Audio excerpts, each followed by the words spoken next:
The abuse and neglect that took place at Choate is awful. And in fact, it's one of the reasons why we made sure that the state police did their job in investigating, that we were transparent in providing all the information that was needed for them to do the investigation and to hold people accountable who deserve to be held accountable.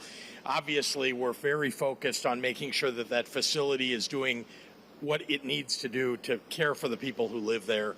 We're going to continue to upgrade and provide the services that people need and the personnel that are appropriate for that facility.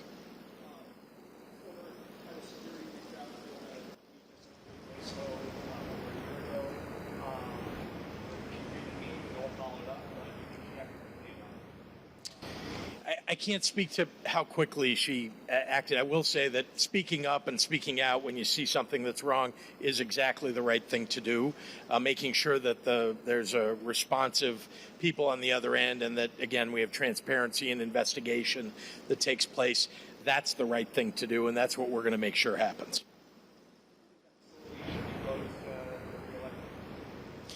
You know, that's not something that we're looking at right now, but I have to tell you, obviously deeply concerning what people who worked there did. And the question is, can we prevent that in the future? And if not, then obviously that's not a facility that should remain open. But the state has an obligation to the people that it serves at that facility right now. He has a very nonchalant attitude about all of it. The fact is that the buck stops with him. These are his administrators. These are his directors. These are the facilities that he is in charge of managing, and he takes a very nonchalant attitude about it. And I will tell you that as long as governors continue to use places like Choate or LaSalle Veterans Home or a particular correctional facility as a political ball to say, if you speak up, we'll just close your facility, we're never going to be able to change these things. So I know that there are advocates that want to close institutions. They want everybody to live in a Scylla. But the courts have been very clear that these people who live in these institutions have a right to choose to live there.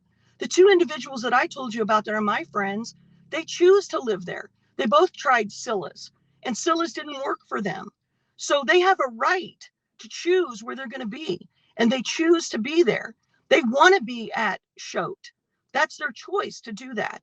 And it is our responsibility as lawmakers to make sure that they have what they need to make that happen. And my God, with a $46.5 billion budget, you cannot tell me that there's not enough dollars to fund that. And the governor cannot turn this on who voted for the budget and who didn't vote for the budget, because the priorities were just not there for mental health and behavioral health. Face it.